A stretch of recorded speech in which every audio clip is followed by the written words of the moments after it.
Hey y'all, I just felt like having a Yap Session, so welcome back to the Pace of Grace podcast. Now, if you're wondering, what you talking about, Willis? What is a, you know, Pace of Grace podcast?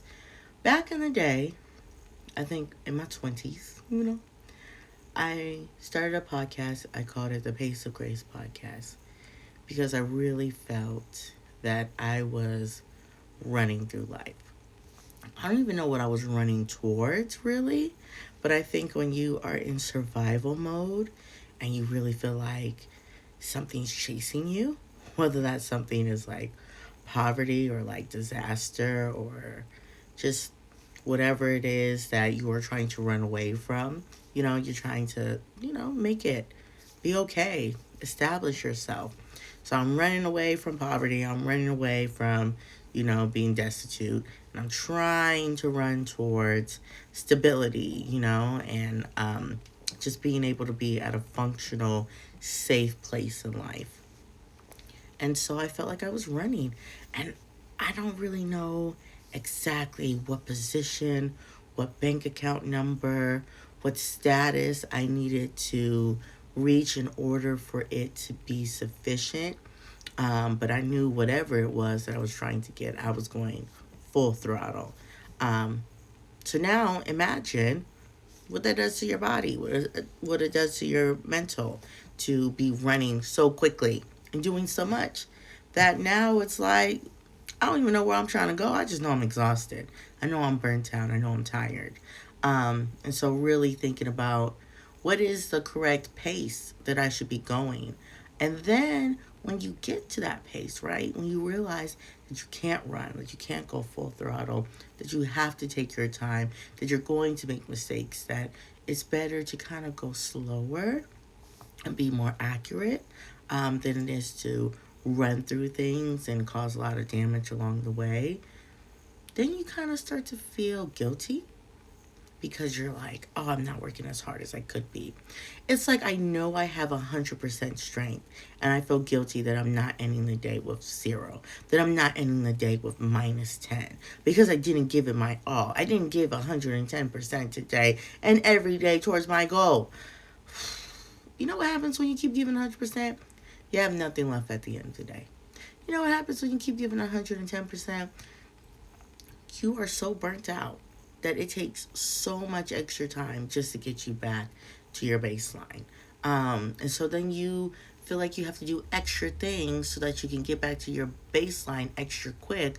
But in doing all those extra things, you never actually do the work that allows you to get to your baseline because you're too busy doing extra things and avoiding it. But I digress. So I'm going through all of this at this time, right? And I was like, I need to do the Pace of Grace podcast. And the podcast was like mad chill. It was just me yapping like I am today. And just having like random topics. Like the one that I can always remember off the top of my head is bittersweet. And it will always be like, is it this? Is it that? And just coming to the conclusion that it's probably both. You know, is it bitter? Is it sweet? The truth of the matter is, life is a combo of great moments that are happening while at the same time bad things are happening. So you're succeeding in life, you're going places, doing the best that you can and doing a good job at it. And then somebody that you love, somebody that you care for seems to be going the opposite way. Seems like, baby, they're going down in the gutter. And it's like, I don't understand why are good things and bad things happening at the same time. I would like good things to be happening to all things at all at the same time. But the truth is, that's just not how life works, baby. Sometimes good happens and sometimes bad happens. Sometimes you're a beast at your job, but your relationship with your man is not working. Sometimes you finally click with your kids and then you just start balding. Your hair gone. Why? I don't know. I don't know. That's just life. Okay? So I'm realizing that I'm doing this podcast and I totally stop. I don't want to go any further with it because I'm so embarrassed. I'm so embarrassed. I'm so fearful because I don't want people to see me be the self that I'm already am all the time. But just the idea that it could be on a platform, it could be seen by others. to be on here and just kind of speak the thoughts that I would typically have in a conversation. I don't know. I just got scared. I was just like, what would people think of me? Who would want to be around me? What if this? What if that? And I would just have all these fearful thoughts. And so as soon as I would get started, I would stop. And then if anyone ever told me that they saw what I was doing, I shut this whole thing down. Gone. What? It never existed. How could you have seen a thing when I deleted all of it? I just have no confidence in myself for my ability to speak. I didn't want to be seen. And then once you get over the hump of not wanting to be seen, then I had to go down the path of, oh my God, I want to be seen all the time. I'm going to be famous. Top tier. Let's get that personality going. Let's really rev it up. Let's put a show on, you know?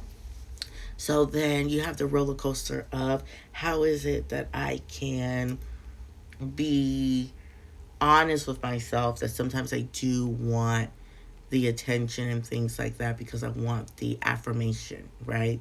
The accolades that go with it because that's affirming that I'm doing something right and that it is by my doing that I can justify my being. I don't know.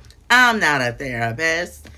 But then on the flip side, I realized that anytime I wanted to come before the screen, it wasn't when I was being super funny or having a big personality.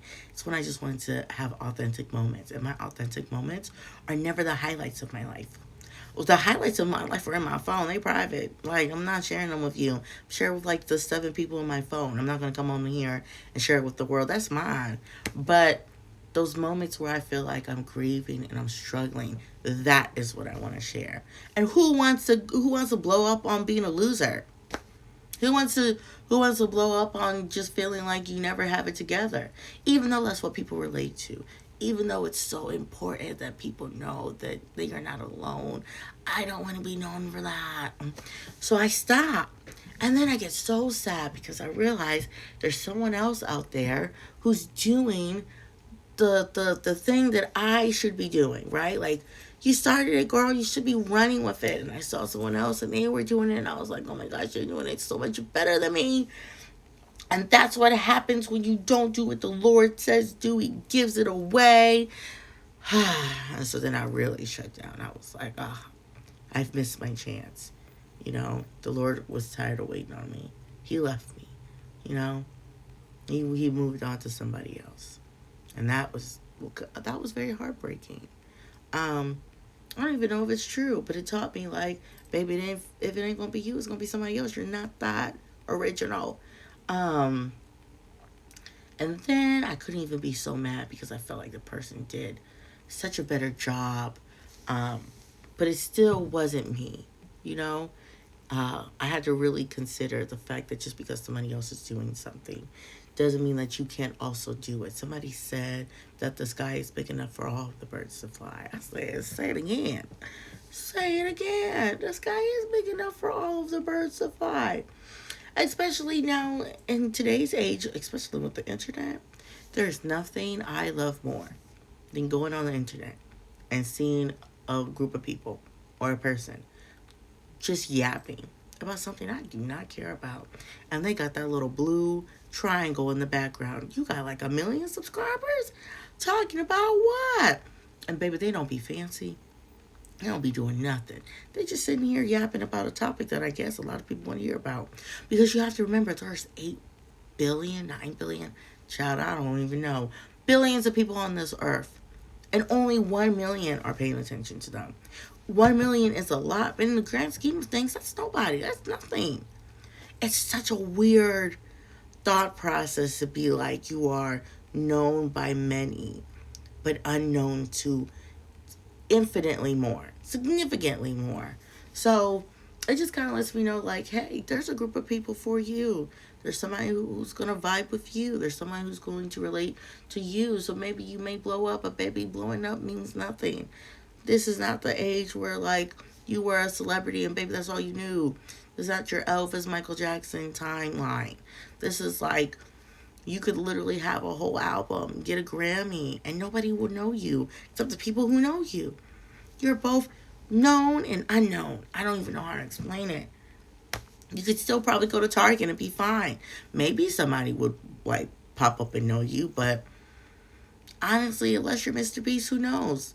And then also depends on where that guy goes. Like maybe I'll notice him, but maybe I won't. Maybe he'll walk past me and I'll be like, "Who is that man?" Now I know I don't seen him before. I don't know. Anyways, can I have a macchiato, please? Like I don't know where it's gonna be moving on. I got to go.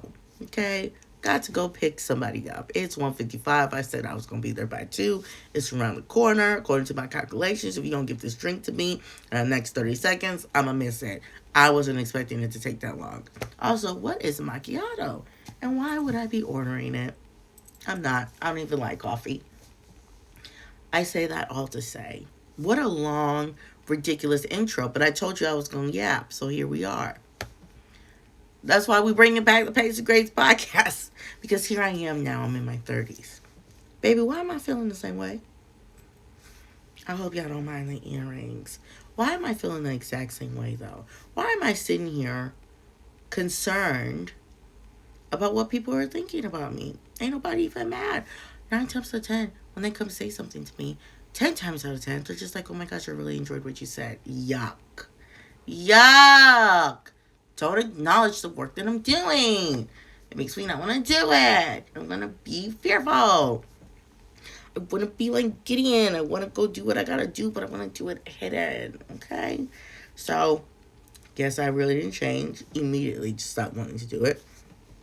And not to mention, I don't know, the other side also happened yet again, where I wanted to come on here and I wanted to put my personality on. Put me on. Why do I still feel this cycle? I'm so sick of being in cycles, y'all. I'm so sick of it. I don't want to be on my Jonathan McReynolds. I don't want to be in a cycle. Y'all know the song, and if you don't, what a beautiful song. I really want to be free of whatever this problem that I have with just being honest, and being egotistical. So here we are, I guess, trying again.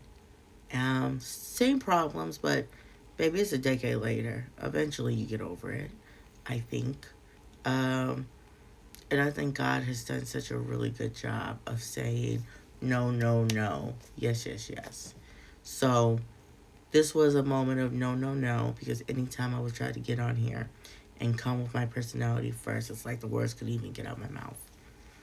Anytime I came on here and I thought about how were people going to take this, interpret it, do people want to watch it, do people want to listen, don't worry about what people want to do. People going to tell you something. One thing about people, people going to do what they want to do. One thing about people going to do what they want to do. They don't want to listen, they ain't going to listen. That's why it'd be so crazy when people be listening to people and be like, "I hate every single thing about you, and you shouldn't even be on this platform, baby. If you don't want to be here, you don't have to be here. You didn't have to be here. Just saying, you didn't have to be here." Anyways, I say that all to say the reason why we're bringing it back up is because I just got to a point in my life where I said, "Why are we doing it again?" So 1, fearful. 2, egotistical. Lori's doing a good job of bringing that down. Won't let the words get out my mouth. Doing a good job, I guess, of prompting me to move forward. And reminding me, or at least letting me know, that he doesn't have to, lay it all out for me. If I want to do something, I can do it, and he will make it so that it's going to be done. As long as it's done within his will, the way he wants it to be done. That doesn't mean I'm going to do everything perfect, but there are lines that he will draw in the sand that says, "No, we ain't finna do that." This is not a show. This is a conversation. And either you do it authentically. Bam.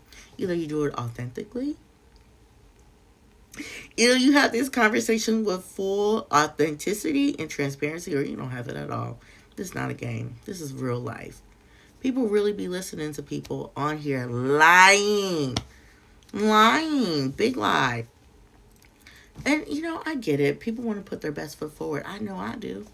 I always want to look the cutest. I always want to be the best. I always want to be the brightest.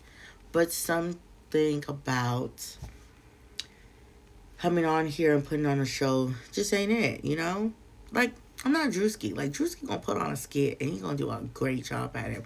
That's who he is. That's his gifting.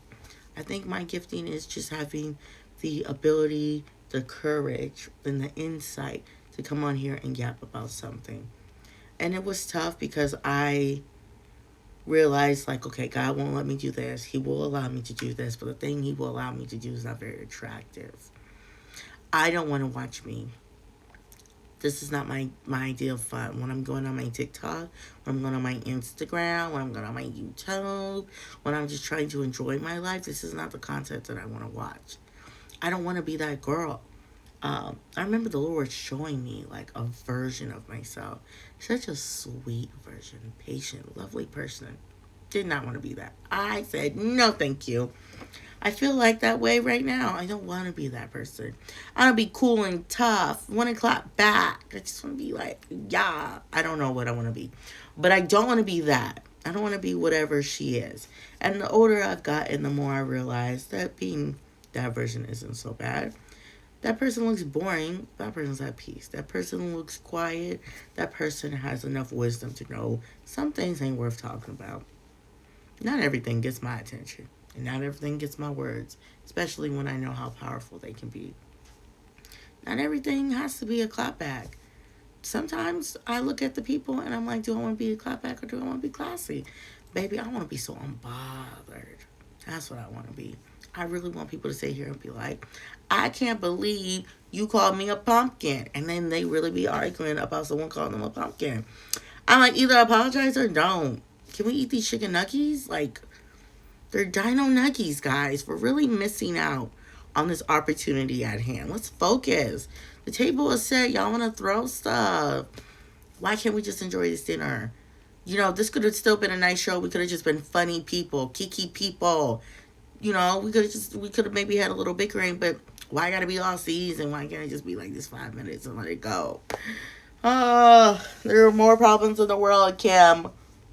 Anyways, I say that all to say, baby, I said all that to say a few times. I say that all to say I'm now getting to a point where I'm okay with being myself, where I'm okay with being authentic, where I'm okay just being calm, being at peace, being boring, um, stepping into what feels so natural to me, which is just talking, building a community. I think there's so many things that had to change.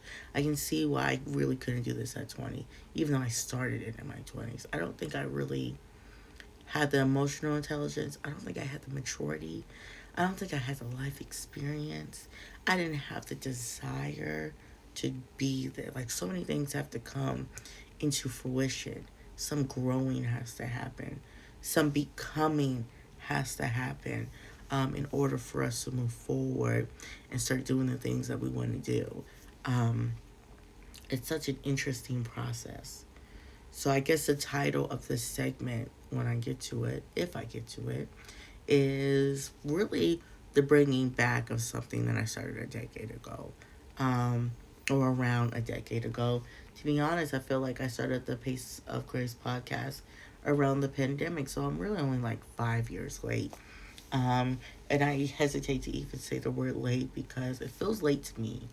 It feels like I'm coming back to something so much later than when I started. But it also feels like the time is ever right. That I am doing things how they probably should be done. And that I applaud myself for starting in the first place because obviously I was still scared. And yet I did it.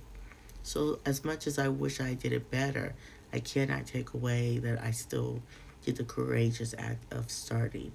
Do I sometimes wonder where I would be if I had been more consistent?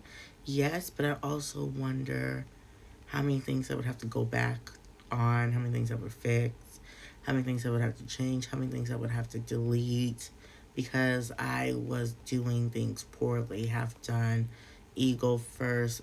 Just, especially because there's other people.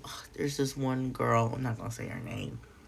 She just did a podcast and she was talking about how, like, she was so focused on her goal that she did get her goal, but there was so much controversy after about how she got her goal, and it wasn't really true and authentic. She was stealing, blah, blah, blah. And just this idea of like, it's important to just be patient and go slow. And so, as much as I sit here and I'm a little bit upset that I do feel late to the party, I do feel behind. I do feel like I should have maximized this opportunity. Um, I'm also grateful for the realization that I can always pick things back up if they're mine. You know, it's never too late. Um, my real regret will probably be not picking it back up, you know? Not picking it up late, never picking it up at all. So, yeah, I want to bring it back. And I guess this is just the opener. If I have time, maybe I'll do the topic that I really want to talk about. But yeah, this is the beginning of the returning of the Pace of Grace podcast. I really don't know how it's going to go. I really don't know how often I'm going to do it. I don't even know what platform it's going to be on. I don't even know after I do this how long it will take before I post it. I just know that I'm grateful to God that I can do it. All I know is that I hope that I do it well. That there are many reasons to be scared in life, but all the things that I've done that I should have probably been scared of, I did anyways. I did them anyways. And some of them I did anxious. Some of them I did scared. Some of them were just stupid. It's like, girl, don't do that. Some of them I did boldly, and that was a terrible choice. And some of these things that I did that I was pretty scared about, nervous about, were beautiful, you know? So, I don't know what choice it's going to be, but we're going to find out. Anyways, that's all for today. I hope you enjoy this Yap session. If anybody's watching, if anybody ever feels like watching. This was cool. So, yeah, just to recap, we're doing it. It's never too late to start doing something that you feel like you've lost and were terrible at and never thought you would ever be able to do again. It's important that we do things right, especially when they are impactful. Don't want to have a negative impact on the world. And it's nice to see that I've grown into a version of myself that I thought I would never be. You know, it's dope. Or whatever. Okay, I hope to talk to you soon. I don't know how to end this.